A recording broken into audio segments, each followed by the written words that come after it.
Good afternoon, everybody, and welcome to today's webinar. My name is Georgina Fleming, and I'm one of the Education and Media Technicians at Caseware UK. Today, I'm joined by Jonathan Miller, the Audit Product Manager at Caseware, and Jenny Faulkner, the Head of Publications, Assurance and Financial Reporting at Mercia. And during today's webinar, we're going to be looking at what's included in the Audit Mercia v22 release. So before I hand over to Jonathan, there are some housekeeping items we will just run through. So if you do have any questions at all, please type those into the questions field on the control panel of the GoToWebinar rather than using the hand raising feature. We are due to have a Q&A session sort of at various points throughout the webinar, so do pop those questions into the field and we'll look to answer those for you. We are recording today's webinar and we will be publishing the recording on the knowledge base, and depending on how many questions we receive, we may also publish a Q&A document. So without further ado, I shall hand you over to Jonathan. Well, thank you very much, Georgie. Good afternoon, everyone. Thank you very much for coming to our release webinar for the AuditAdvanced Mercia version 22 update. And that's across the suite. So we want to release all 6 templates to you in one go. So we haven't actually managed to quite get them all over the line as of today. We've got 4 of the templates essentially cleared. They're in regression testing. And we're told by QA team that they are expecting to have all authorized for release by Tuesday next week, all being well. So that's where we are with that.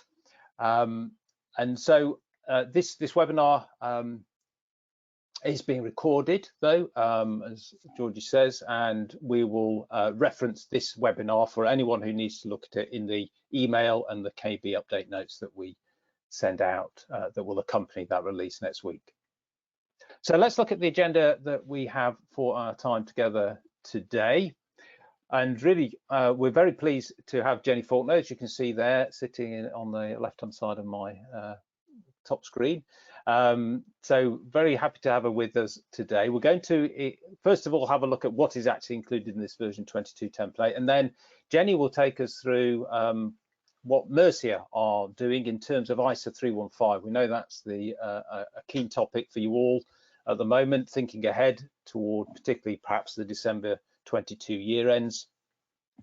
And then I will feed back from that as to where we are with our roadmap from Caseware's point of view and what we're having to do to accommodate ISA 315 as well.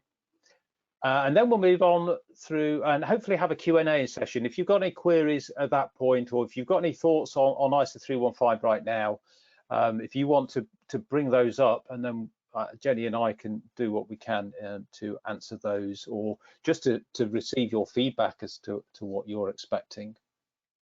And then finally, we'll have a short bit on what is actually coming next over this next few months in terms of where we will be, hopefully, with our audit desktop releases with Mercia's audit system. So the version 22 template, what have we got in there? I'll just explain what we've got on this screen here. First of all, I've got the Mercia's UK manual on the left-hand side. So those are their manuals that they release that we put into our system. And you may be aware now that Mercia have a new system of releasing their manual updates through their web portal, and that's been in motion now for the best part of 5-6 months throughout this past year. So they're all very used to that now. I've got the next column there is the content, the main content that the very latest Mercia releases include. And then what we're going to be putting into our version 22 templates and the content of those. So now normally when we try to go up a new version of audit system, so here we're going from version 20 up to version 22, we try to only apply functionality updates as far as possible to the template. It just makes things a little bit easier for you. However, the company audit, charity audit, LLP audit, and pension schemes audit have all had an update for ethical standards. This is on Mercia's manuals, and those are applicable for periods commencing on or after 15th of March 2020. So obviously we're in that position already. So those are all going to be included in the version 20 releases that we are making now. You'll see there, Mercia have already made a release at the end of April relating to some extra documentation regarding audit data analytic considerations if you are using those in your audits. We haven't included those in this update simply because if we tried, we would have delayed even more than we are already. So we are going to, we'll see later when we will apply those into the templates.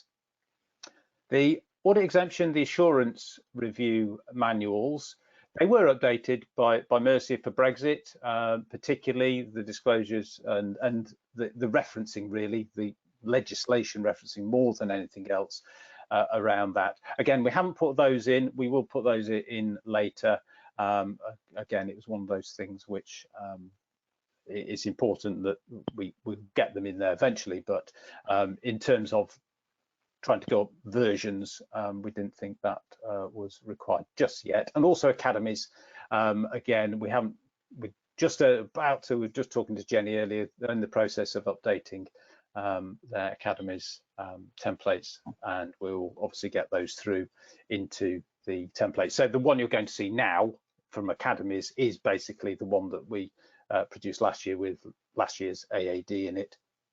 And that will be again there. But as I said, the others, charity, LLP, pensions, they all have the very latest ethical standards stuff in. And also it's worth noting that our disclosure checklists that we've created are fully up to date right now. So what is included in this version 22 update as regards the ethical standards?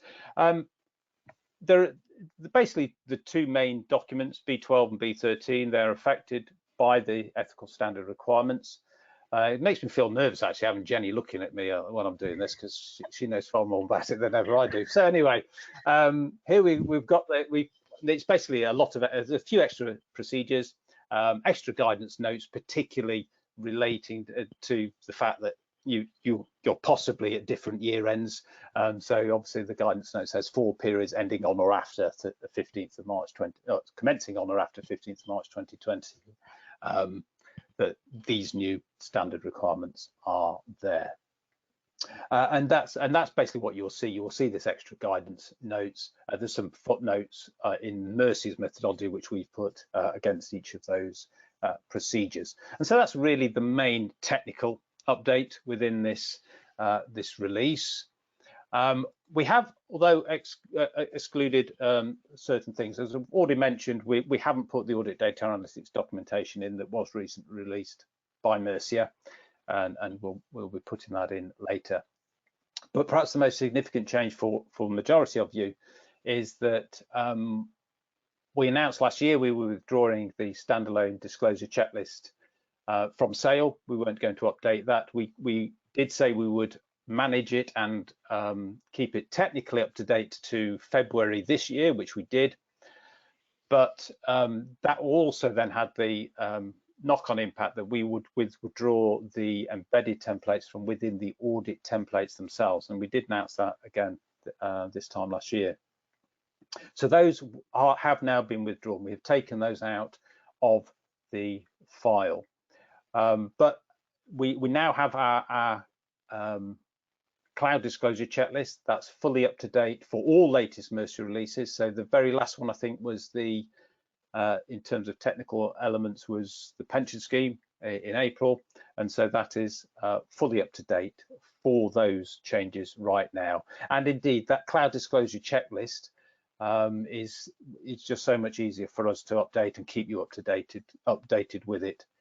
So it's almost as soon as we get the updates from Mercia, we can process those and they will be out of the door within a week or so. So if you haven't already had a look at the cloud disclosure checklist, I do suggest you speak to your account manager and have a look. You obviously may use your own disclosure checklist. We know that there are others available on the market, but what we have done is placed a new placeholder within our document manager, so that the export that you do get from the cloud disclosure checklist that we produce, you can just drop that onto your document manager and it'll be in the right place.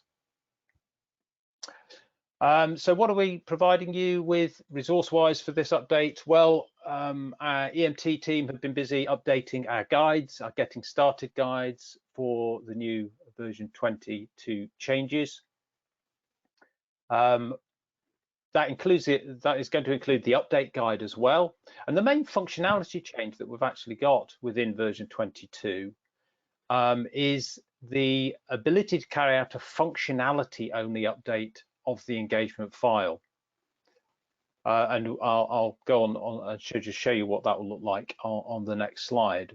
But also we have our update notes. They're going to be on the knowledge base. It is very important that your staff read these update files, because as long as we've got the basic update guide, which we released, the EMT released for our media team, education media team released for us last year and prepared for us. That's a interactive guide that we have now. We have that, but then we also have the individual notes for engagement files, which are going from the previous versions up to these version 22s. So it's very important that your users do have a look at those, because it highlights all the changes that you may need to your engagement file after an update.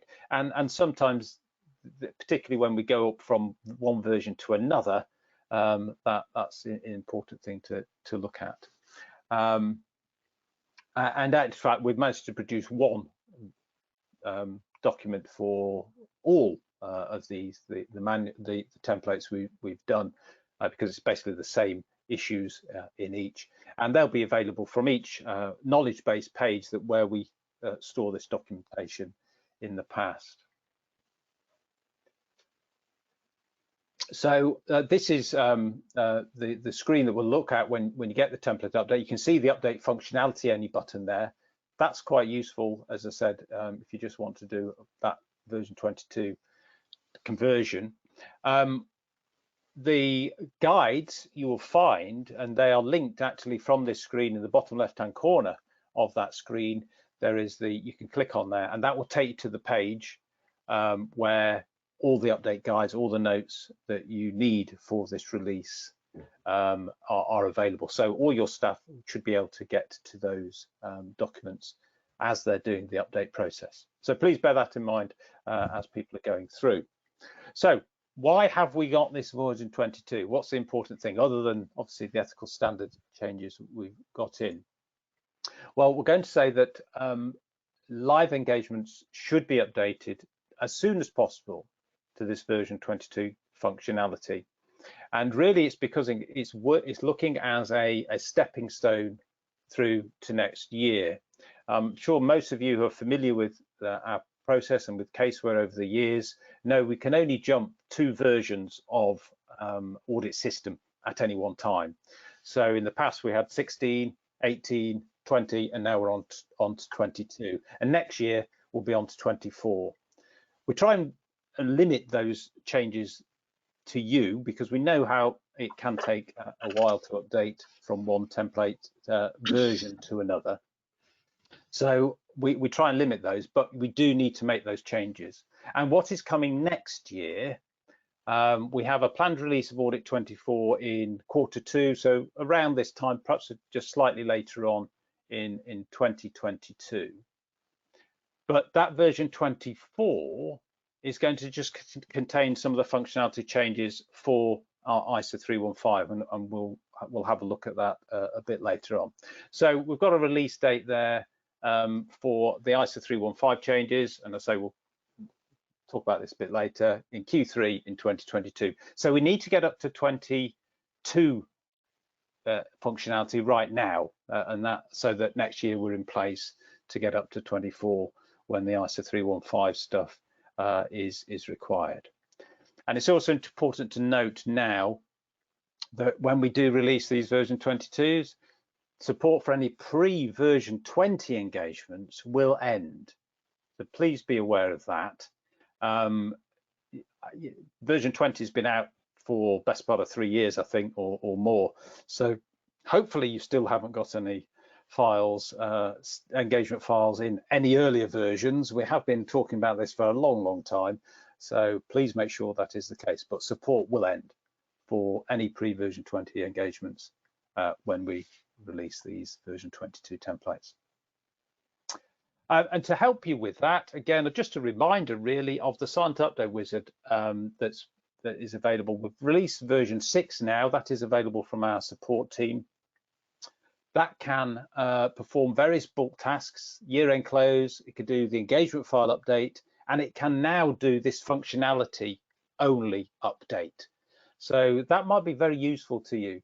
So for instance, although the Academy template isn't updated right now for any extra content, it might be worth you just getting all your Academy templates rolled forward and updated to version 22 right now. You can do it with this Silent Update Wizard. Do it in a little black box somewhere on one of your computers or part of your network. Upload and run the engagement wizard on it, and that will just run them and update them all for you in a batch update. So that, because the updating to a new version is the bit that really takes the time, because it's having to convert every single document, but that can just be left to run and be done. Now what we have done is provided a load of new quick videos for you to have a look at on that. Tom Jeffrey's been busy doing that. They're available from our knowledge base, and I just want to share with you one example of that relating to the functionality update. So I'm just going to run this video now. Hopefully it all works.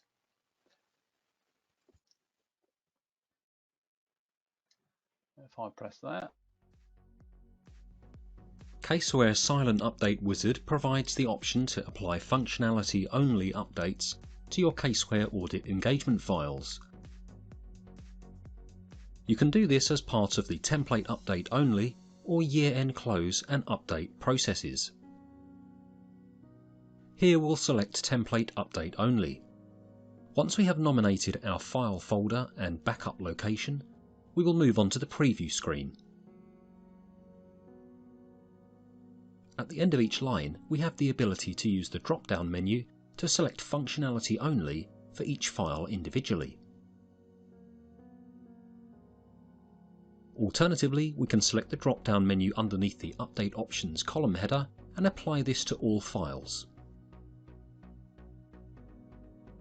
We can now select Run to apply functionality updates only to the file selected.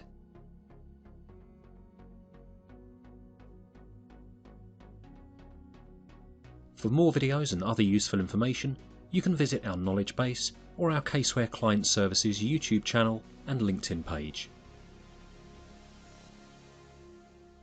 Alternatively, you can speak to our support team using the information shown on screen.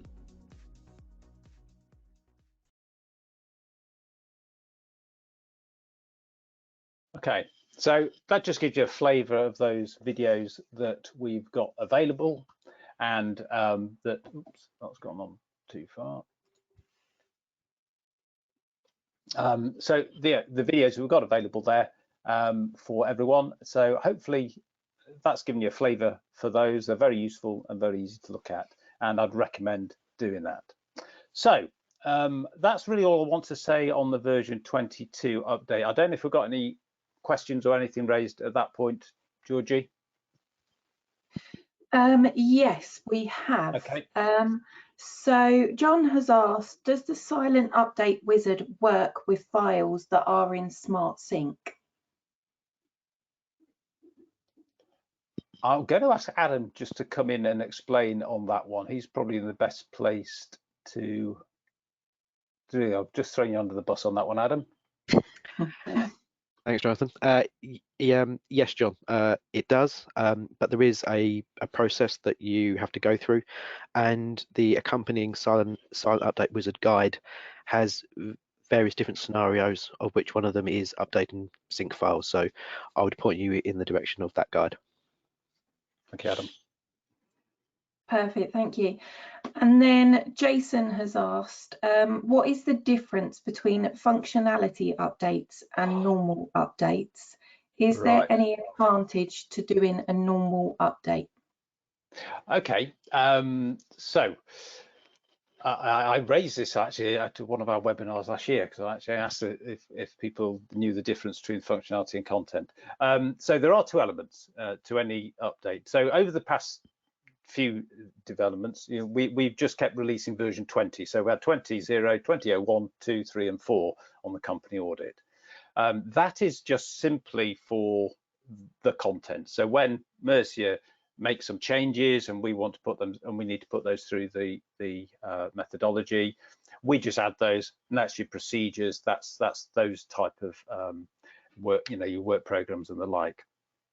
Functionality is really the stuff that we get from CWI. So that's from Canada, the Canadian Caseware International Company.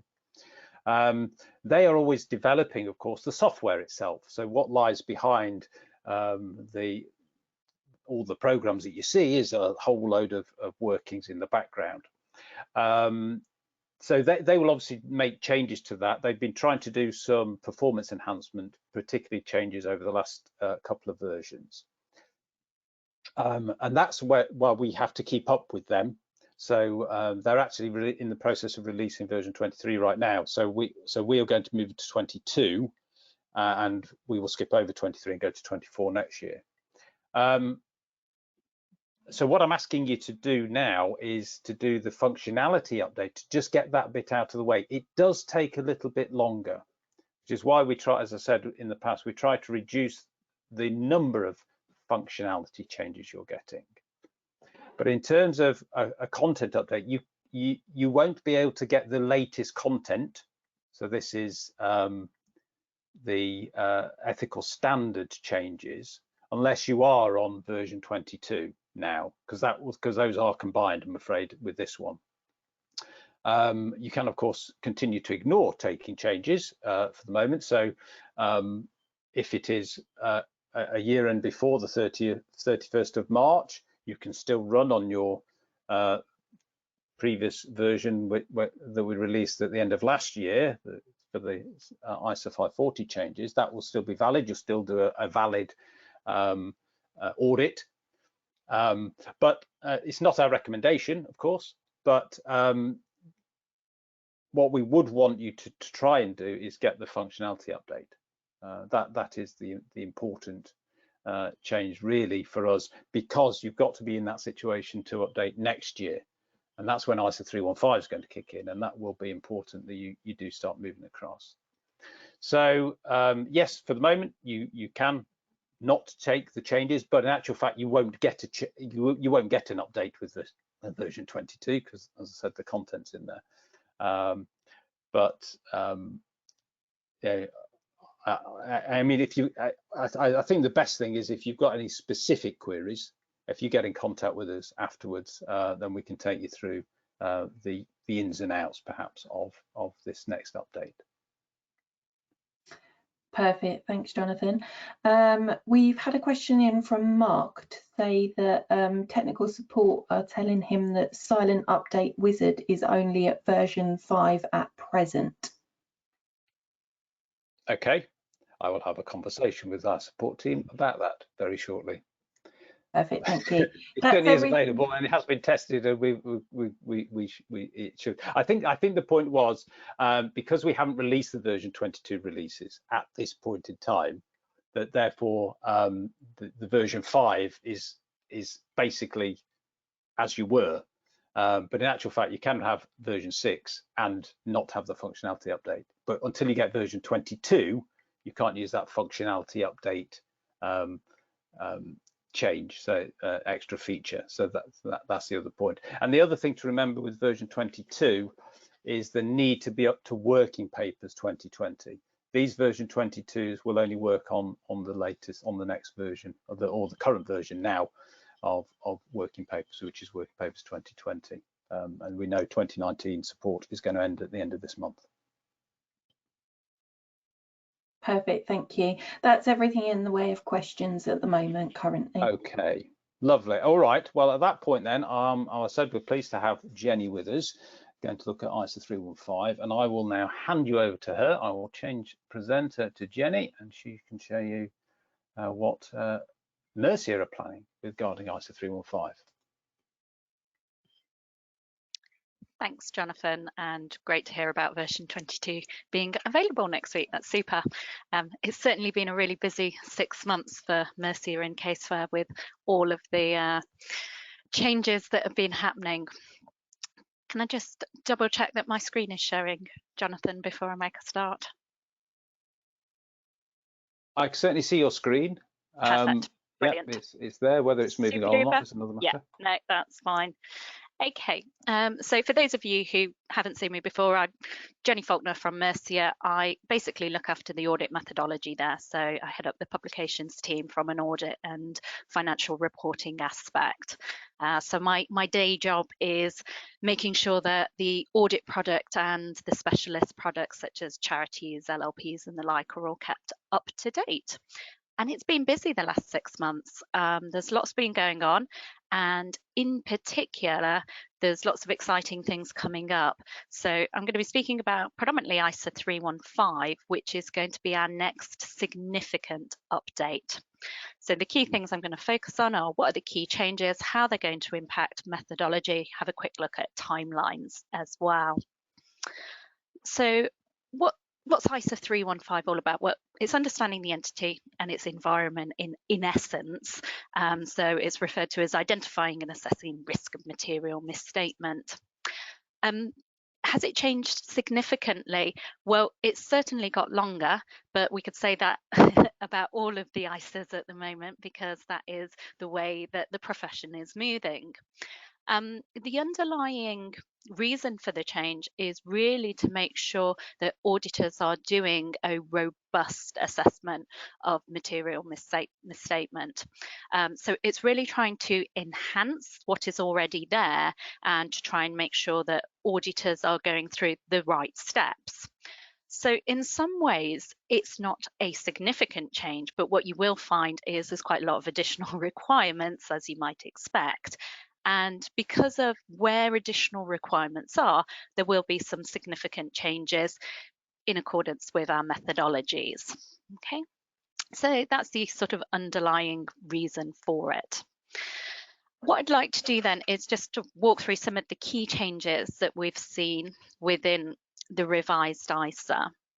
So at the international level, this was revised at the early part of last year, and then the FRC in the UK updated the UK version and published that in July last year. So we've had it out for about 8 months now.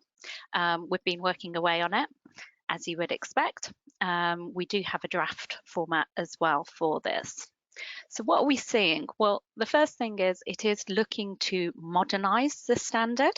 Jonathan mentioned earlier that we've recently done an update for data analytics. Well, what you will find within the revised ISO 315 is some additional guidance. So historically, the ISOs have tended to be silent around the use of automated tools and techniques or data analytics, whereas this revised version does actually now include some application guidance, which is certainly very helpful. I mean, clearly, the old ISO 315 isn't preventing firms from using these types of tools, but it is helpful for the use of those tools to actually be accumulated into the application guidance. So that's certainly a step forward.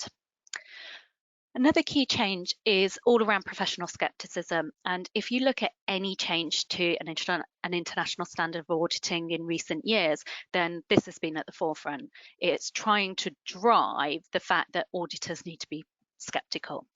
And one of the changes that we've seen in recent years and has been fed through into this revised ISO 315 is not just to look at that corroboratory information, but to make sure that auditors are also considering anything that might be contradictory as well. This ISO 315 splits out inherent risk and control risk. And when looking at inherent risk, it now lists out 5 inherent risk factors. Now, for those of you who have been doing December year ends with ISA 540 and accounting estimates, you will have had this introduced to you. So it's things like complexity, understandability, management bias. Okay, so they are concepts that we have already had introduced to us as auditors, but they are getting a little bit more prominence within this revised standard, and there's a whole appendix actually labelled out for those inherent risk factors. We've seen a bit of a restructure of the standard, so understanding the entity and its environment has had quite a bit of a play around, shall we say. So there's new headings, some areas are relatively unchanged but have given more prominence to something that perhaps didn't have as much prominence. And an area there is the applicable financial reporting framework, because we used to consider that as part of sort of understanding the entity and its environment, and it's just been brought out at a different level now to make sure it's considered as almost a separate piece. Okay. Internal control. Internal control. I quite like what they've done in the standard here. Historically, we've always had to understand internal control. What they've done is basically use a table. They've labeled it, set it out in a tabular format to say there's elements that you need to understand and there's elements that you need to evaluate. So it's really thinking about, well, understanding something is one thing, but is it any good? And that's that evaluation piece. And I suspect a lot of auditors were doing this in their head, but perhaps it's more of a documentation piece going forward. So that's quite nice the way they've set it out. It's nice and clear exactly what needs to be done in certain areas. The work around design and implementation is quite interesting. They've made it very, very clear exactly which controls need to be considered for design and implementation. And in addition, there is some additional requirements around general IT controls. So this has been talked about quite a lot by the Institute and the like. It is scalable. And I think that's one of the important things to note about the revised standard is they have added a lot of application guidance around scalability. How would you do this in a smaller entity versus a larger entity? The general IT controls is one particular area where there is quite a lot of information around scalability, and there's a separate appendix specifically on IT controls and sort of different levels of client that you might be seeing it at. Okay, so apologies, very, very trigger happy there. So what else have we got? We've already mentioned that we are separating out inherent risk and control risk when we're assessing our risk of material misstatement.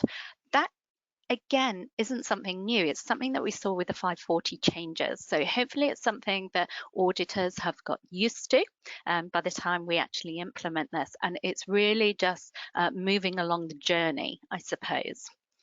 What we're finding with inherent risk is we're looking at a spectrum of risk, and we've used a 1 to 5 scale with our accounting estimates, and we'll be using the same scale going forward as well. When dealing with a spectrum, we've had a change with what is defined as a significant risk with the revised ISA 315. And basically, I find it quite nice and easy and straightforward, because what they're saying is your significant risks will lie at that upper end of the spectrum. So it's nice and clear as to when you should be identifying significant risks and when you wouldn't be identifying significant risks. Okay. In relation to control risk, there's now some clarity over what you do in the circumstance where controls are not being tested for operating effectiveness. So this isn't D&I controls testing. This is our operating effectiveness. And in those instances, the standard is very clear, and it basically says your risk of material misstatement would equal your inherent risk in that instance. So I think for a lot of users, you might fall into that category, because we don't tend to find that huge amounts of clients, huge amounts of firms are using control-based audits for their clients. Okay. And then the last couple of points are really just around enhanced documentation requirements. As we get a revised ISA, then we've got more requirements. They want more documentation. I don't think there's any surprise there.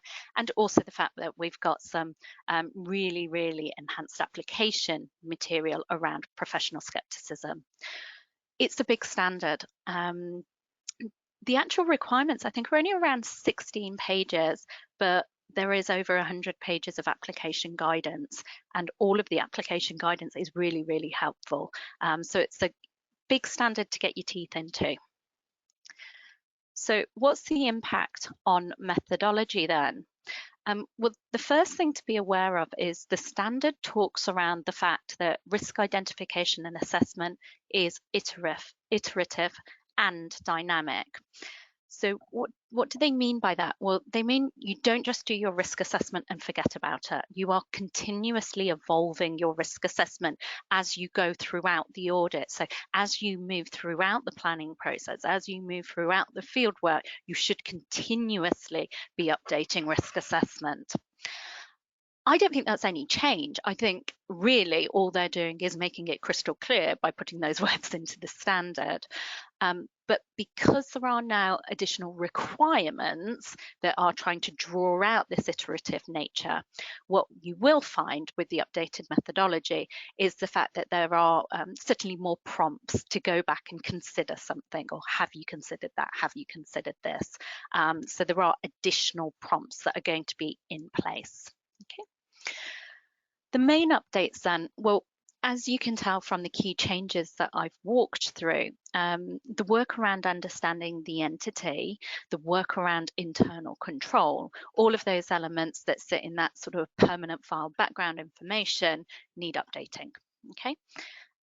Some documents will have minor tweaks to them, but other documents will have more significant changes, specifically around the internal control elements, and especially where we're trying to highlight that there's understanding requirements and also these evaluation requirements as well. General IT controls, I've mentioned it's definitely an area that's been beefed up. It is scalable though, so dependent on the audit client that you're working on will really determine what level of additional work might be required around those particular areas. The update to the current planning then, the B32, the risk assessment, it is now split out into two. Just to be very, very clear, that the risk of material misstatement can either be at the financial statement level or also at the assertion level. And because the requirements are slightly different in the two areas, then there's in effect, I suppose, two tables to draw out those different requirements. Mentioned already that we've got the spectrum of risk. Well, we're just using a 1 to 5 spectrum, as we did with the ISA 540. On the current file documents, we are including D&I design and implementation of the key controls at the planning stage. Now, historically with Mercia methodology, on a recurring audit, we basically put that in at the fieldwork stage. But really what we were saying was the work that was done in a historical year was the work for that year. Okay. Now we are bringing it into the current year planning. So it's just another re-emphasizing of when work should be done. And then finally, as I've mentioned already, stand back requirements, making sure things stack up, making sure you've considered things as you've gone through, using your professional skepticism, making sure that you're looking not just at those corroboratory items, but also those contradictory items as well. So timelines then, ISO 315 effective for audits of financial statements periods beginning on or after the 15th of December 21, i.e. your December 22 year ends in most instances, unless of course you have a short accounting period.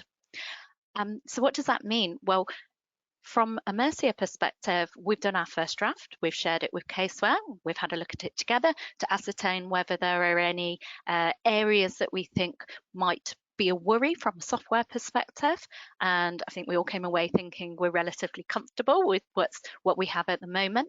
We will be evolving our draft over the coming months, and we are committed to providing Caseware with a finalised version either at the very end of this year or certainly in January next year, and that will enable plenty of time for Caseware to be able to get the content into their next update, or not their next update, but the next relevant update that they can.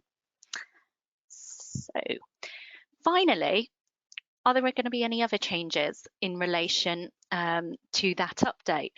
Well, with changes to ISO 315, there's conforming amendments to other ISOs as well, so they will be included.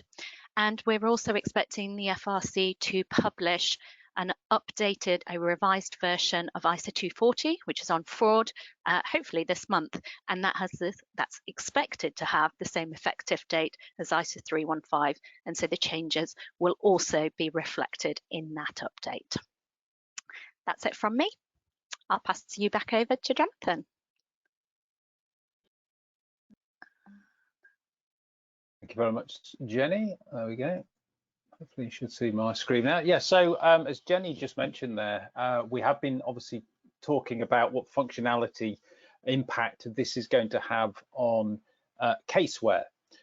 So we've been talking with the ICAW, we've had communications and conferences with with Caseware International in Canada. We've also been meeting with customers and Mercia as well, regular meetings there to have a look at the draft and to assess what needs changing.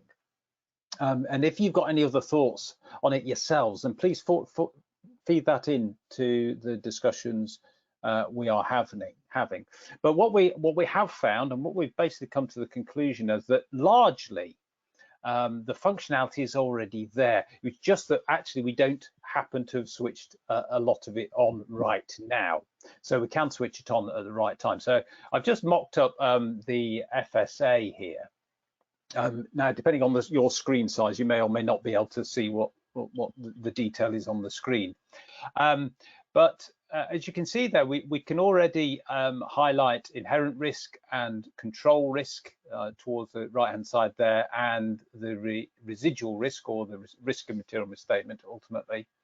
And if you're got a very high risk or low risk, we can already do the 1 to 5 scoring, so that's already in the process. And you will go through and assess at the assertion level what those risks are and where the risk level is. So you'll have your basic inherent risk, if you've got any control risk, mitigation, and then obviously you'll get your residual risk that is available. So in actual fact, that's already available, and it's just a matter then of us switching that on at the right time. There will be 1 or 2 changes coming to the risk dialogue.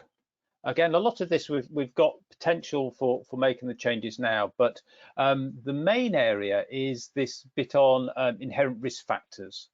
The assessment, the using those in your assessment of risk. And at the moment, we have a field which says what can go wrong. I think that terminology has dropped out of the ISA. And so we are planning on repurposing this element for that inherent risk factors, so that you'll be able to assess those. And so in actual fact, the software, once we get version 24 next year, will be fully compliant with ISO 315. And actually, Caseware International have already done that process. They've gone through the software and mapped it against each of the paragraphs in the ISA to make sure that it is compliant. Some terminology is changing, of course. So monetary impact, which was there, now becomes magnitude of occurrence. And again, those are scored likelihood and magnitude. Those risk spectrums, we can score those on 1 to 5. So that'll already be in there. The highlighting of significant risk was always there as well. That we can do a bit of automation on those type of things, but in actual fact, I think generally we've left you to make those choices yourself, and that is the way I think we will continue to do.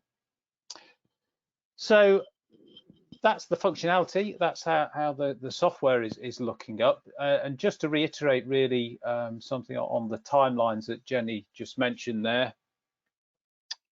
So she said that we are expecting the update from Mercia around the end of next year, Q1 in 2022.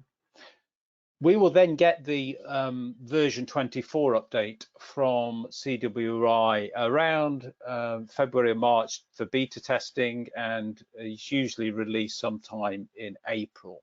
At that point, then we will put forward our conversion like we did for this year to version 24.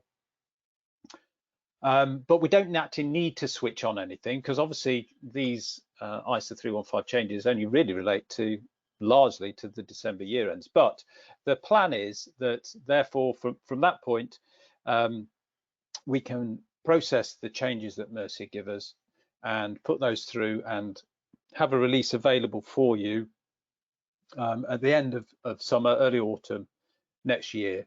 So basically at the end of Q3 next year, that we should have those available and in the templates. One of the big changes, I think, as Jenny's alluded to, is on v22, where we will have those new documents and the splitting up of the basic risk report, which is the summary of all the risks that you've raised, and the extra bits, which is the analysis and the assessment of those risks. Those will be divided up.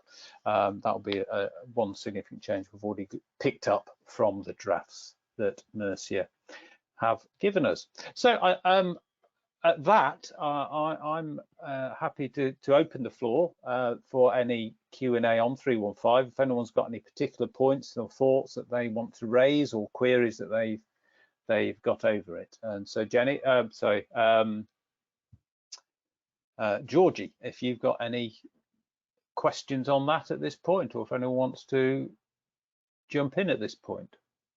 Yeah, we haven't got any questions currently.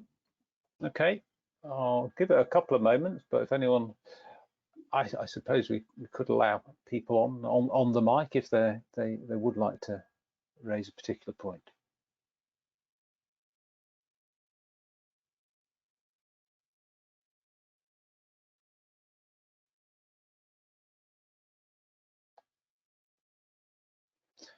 I know people may be typing away, but